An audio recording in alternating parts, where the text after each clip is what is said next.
안녕하세요 여러분. 오늘 하루도 주님의 은혜와 평강이 여러분의 삶 가운데 가득하기를 축복합니다. 오늘 본문은 욥기 13장과 14장입니다. 내가 이 모든 것을 내 눈으로 똑똑히 보고 내 귀로 다 들어서 안다. 너희가 아는 것만큼은 나도 알고 있으니 내가 너희보다 못할 것이 없다. 그러나 나는 전능하신 분께 말씀드리고 싶고 하나님께 내 마음을 다 털어놓고 싶다. 너희는 무식을 거짓말로 때우는 사람들이다. 너희는 모두가 돌팔이 의사나 다름없다. 입이라도 좀 다물고 있으면 너희의 무식이 탄로나지는 않을 것이다. 너희는 내 항변도 좀 들어보아라. 내가 내 사정을 호소하는 동안 귀를 좀 기울여 주어라. 너희는 왜 허튼 소리를 하느냐? 너희는 하나님을 위한다는 것을 빌미 삼아 알맹이도 없는 말을 하느냐? 법정에서 하나님을 변호할 셈이냐? 하나님을 변호하려고 논쟁을 할 셈이냐? 하나님이 너희를 자세히 조사하셔도 좋겠으나 너희가 사람을 속이듯 그렇게 그분을 속일 수 있을 것 같으냐? 거짓말로 나를 고발하면 그분께서 너희의 속마음을 여지없이 폭로하실 것이다. 그분의 존엄하심이 너희에게 두려움이 될 것이며 그분에 대한 두려움이 너희를 사로잡을 것이다. 너희의 격언은 한낱 쓸모없는 잡담일 뿐이고 너희의 논쟁은 흙벽에 써놓은 답변에 불과하다. 이제는 좀 입을 다물고 내가 말할 기회를 좀 주어라. 결과가 어찌 되든지 그것은 내가 책임지겠다. 나라고 해서 어찌 이를 악물고서라도 내 생명을 스스로 지키려 하지 않겠느냐. 하나님이 나를 죽이려고 하셔도 나로서는 잃을 것이 없다. 그러나 내 사정만은 그분께 아뢰겠다. 적어도 이렇게 하는 것이 내게는 구원을 얻는 길이 될 것이다. 사악한 자는 그분 앞에 감히 나서지도 못할 것이다. 너희는 이제 내가 하는 말에 귀를 기울여라. 내가 하는 말을 귀담아 들어라. 나를 좀 보아라. 나는 이제 말할 준비가 되어 있다. 내게는 내가 죄가 없다는 확신이 있다. 하나님 나를 고발하시겠습니까? 그러면 나는 조용히 입을 다물고 죽을 각오를 하고 있겠습니다. 내가 하나님께 바라는 것은 두 가지밖에 없습니다. 그것을 들어주시면 내가 주님을 피하지 않겠습니다. 나를 치시는 그 손을 거두어 주시고 제발 내가 이렇게 두려워 떨지 않게 해주십시오. 하나님께서 먼저 말씀하시면 내가 대답하겠습니다. 그렇지 않으시면 내가 먼저 말씀드리게 해주시고 주님께서 내게 대답해 주십시오. 내가 지은 죄가 무엇입니까? 내가 무슨 잘못을 저질렀습니까? 내가 어떤 범죄에 연루되어 있습니까? 어찌하여 주님께서 나를 피하십니까? 어찌하여 주님께서 나를 원수로 여기십니까? 주님께서는 줄곧 나를 위협하시렵니까? 나는 바람에 날리는 나뭇잎 같을 뿐입니다. 주님께서는 지금 마른 지푸라기 같은 나를 공격하고 계십니다. 주님께서는 지금 내가 어릴 때의 한 일까지도 다 들추어 내시면서 나를 고발하십니다. 내 발에 착고를 채우시고 내가 가는 모든 길을 낱낱이 지켜보시며 발바닥 닿는 자국까지 다 조사하고 계십니다. 그래서 저는 썩은 물건과도 같고 좀먹은 의복과도 같습니다.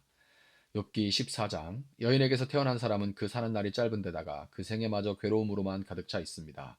피었다가 곧 시드는 꽃과 같이 그림자같이 사라져서 멈추어 서지를 못합니다. 주님께서는 이렇게 미미한 것을 눈여겨 살피시겠다는 겁니까? 더욱이 저와 같은 것을 심판대로 데리고 가셔서 심판하시겠다는 겁니까? 그 누가 불결한 것에서 정결한 것이 나오게 할 수 있겠습니까? 아무도 그렇게 할 수 없습니다. 인생이 살아갈 날수는 미리 정해져 있고 그 달수도 주님께서는 다 헤아리고 계십니다. 주님께서는 사람이 더 이상 넘어갈 수 없는 한계를 정하셨습니다. 그러므로 사람에게서 눈을 돌리셔서 그가 숨을 좀 돌리게 하시고 자기가 살 남은 시간을 품꾼만큼이라도 한번 마음껏 살게 해주십시오. 한 그루 나무에도 희망이 있습니다. 찍혀도 다시 움이 돋아나고 그 가지가 끊임없이 자라나고 비록 그 뿌리가 땅속에서 늙어서 그 구루터기가 흙에 묻혀 죽어도 물기운만 들어가면 다시 싹이 나며 새로 심은 듯이 가지를 뻗습니다. 그러나 아무리 힘센 사람이라도 한번 죽으면 사라지게 되어 있고 숨을 거두면 그가 어디 있는지도 모르게 됩니다. 물이 말라버린 강처럼 바닥이 드러난 호수처럼 사람도 죽습니다. 죽었다 하면 다시 일어나지 못합니다. 하늘이 없어지면 없어질까? 죽은 사람이 눈을 뜨지는 못합니다. 차라리 나를 스올에 감추어 두실 수는 없으십니까? 주님의 진노가 가실 때까지만이라도 나를 숨겨주시고 기한을 정해 두셨다가 뒷날에 다시 기억해 주실 수는 없습니까? 아무리 대장부라 하더라도 죽으면 그만입니다. 그러므로 나는 더 좋은 때를 기다리겠습니다. 이 고난의 때가 지나가기까지 기다리겠습니다. 그때 주님께서 나를 불러주시면 내가 대답하겠습니다. 주님께서도 손수 지으신 나를 보시고 기뻐하실 것입니다. 그러므로 지금은 주님께서 내 모든 걸음걸음을 세고 계시지만 그때에는 내 죄를 살피지 않으실 것입니다. 주님께서는 내 허물을 자루에 넣어 봉하시고 내 잘못을 덮어주실 것입니다. 산이 무너져 내리고 큰 바위조차 제자리에서 밀려나듯이 물이 바위를 굴려내고 폭우가 온 세상 먼지를 급류로 씻어내듯이 주님께서는 연약한 사람의 삶의 희망도 그렇게 끊으십니다. 주님께서 사람을 끝까지 억누르시면 창백하게 질린 얼굴로 주님 앞에서 쫓겨날 것입니다. 자손이 영광을 누려도 그는 알지 못하며 자손이 비천하게 되어도 그 소식 듣지 못합니다. 그는 다만 제 몸 아픈 것만을 느끼고 제 슬픔만을 알 뿐입니다. 아멘. 엘리바스, 빌닷에 이어 소발까지 문명하겠다고 온 그들은 욥과 다 논쟁을 벌였죠. 갈수록 이제 감정은 격해지고 덩달아 논쟁도 격렬해졌지만 욥과 친구들은 결코 어떤 절충점, 합의점에 이르지 못했습니다. 해결점을 찾지 못했어요. 양쪽은 비슷한 듯 하면서도 다르고 다르면서도 비슷한 이야기만 끊임없이 주고받을 뿐 시간이 갈수록 인간의 지혜란 것이 얼마나 보잘것없는지 다 거기서 거기 결국 밑바탕 그 밑천이 드러나게 마련입니다. 욥기 13장 3절 4절 보면 너희는 무식을 거짓말로 때우는 사람들이다. 너희는 모두가 돌팔이 의사나 다름없다. 입이라도 좀 다물고 있으면 너희의 무식이 탄로나지는 않을 것이다. 자, 인생이 경험하게 되는 악과 고난의 문제에 대해서 멀리는 그 나름의 답을 주고자 하는 자기계발서나 의학이나 과학의 여러 시도들이 있습니다. 가까이는 조언을 구할 만한 이런저런 이 사람 저 사람 지인들도 있겠죠. 그런데 여러분 어느 정도의 이렇게 테두리 안에 있는 그 정도의 어려움.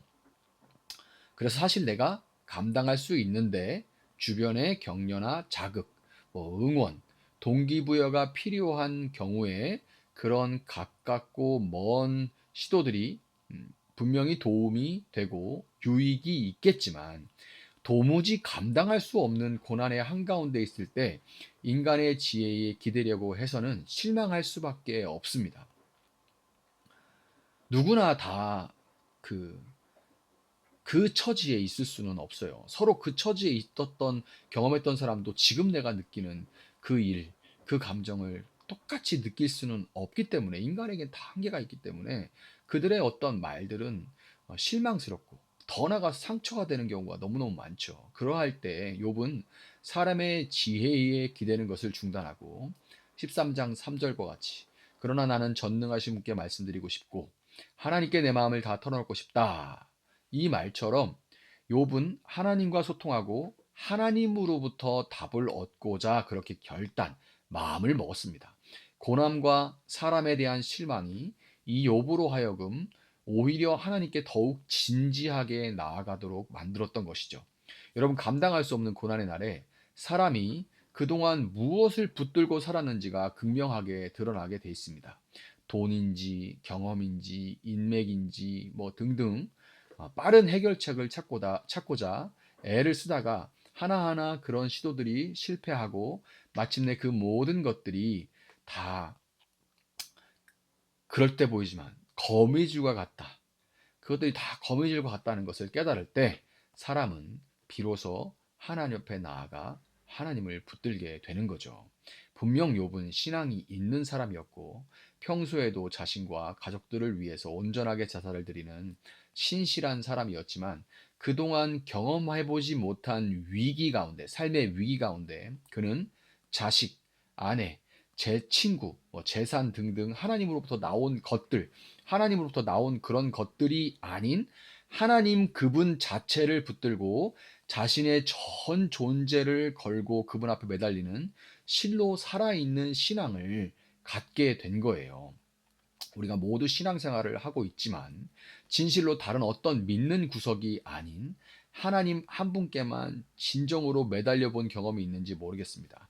고난은 분명 너무나 고통스럽지만 고난의 불꽃 가운데 평안한 날 내가 나도 모르게 의지하고 있던 많은 것들이 다 고난 가운데 사그라들고 실로 살아계신 하나님만을 경험해 본 사람들은 모두 동일한 고백을 하게 됩니다. 시편 119편 71절에 이런 말씀이 있죠. 고난을 당한 것이 내게는 오히려 유익하게 되었습니다. 그 고난 때문에 나는 주님의 율례를 배웠습니다. 아멘. 욥은 13장 20절로부터 본격적으로 하나님 앞에 따져 묻기 시작합니다. 어찌하여 주님께서 나를 피하십니까? 어찌하여 주님께서 나를 원수로 여기십니까? 주님, 저는 바람에 날리는 나뭇잎 같을 뿐이고 마른 지푸라기일 뿐입니다.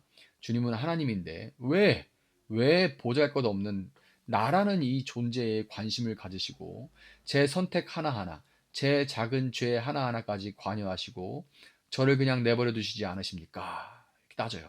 이번 하나님께 따져 묻는 가운데 전에는 막연하게 알고 있던 하나님, 믿는다고는 하지만 하나님은 하나님이고 나는 나라는 이 존재적인 거리감, 하나님은 하나님이잖아요. 신이고 우리는 피조물인데 이 존재적인 어쩔 수 없는 이 거리감, 믿는다 하지만 그러나 막연하고 거리감이 있던 그 하나님이 진실로 기도한다고 눈을 감는 그 순간 이미 감은 눈에 들어와 계실 정도로 가깝고 온 우주에 대한 관심만큼, 아니 그보다 더 내 일거수일투족에 관심이 있으시다는 것을 욥은 체험하게 됐습니다. 모든 사람은 죽고 한 번 죽으면 다시 살아날 수 없죠. 모든 사람은 고난을 겪고 고난 중에 넘어지면 다시 일어날 수 없습니다. 그런데 우주를 지으신 하나님이 진정 내게 관심이 있음을 실제로 경험한 욥은 이렇게 고백하게 됩니다.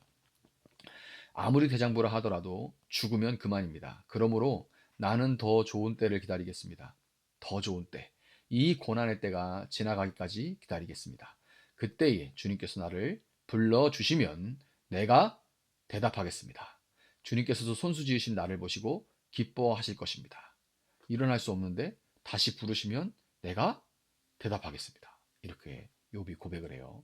죽은 자라 해도 주님이 불러주신다면 다시 살 수 있고, 고난 중에 다 망하고 죽은 것 같다 해도 주님은 마치 죽은 자를 일으키시는 것처럼 모든 것을 회복시킬 수 있는 것을 그는 믿게 된 거예요.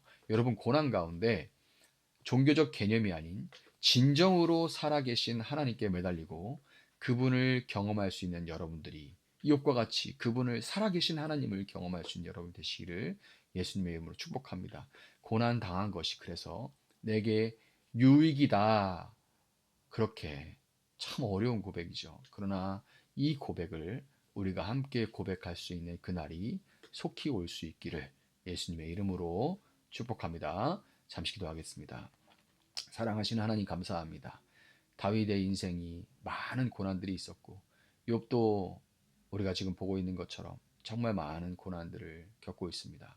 그러나 하나님 안에서 고난을 겪으며 하나님을 경험한 사람들은 멀리 막연하게 어떤 추상적인 개념으로 알고 있던 하나님이 실제로 나의 일거수일투족 모든 것들을 보고 계시고 나에게 온 우주를 지으신 것만큼 그만한 관심으로 나에게 관심이 있고 사랑하신다는 것을 실제적으로 체험하게 됩니다.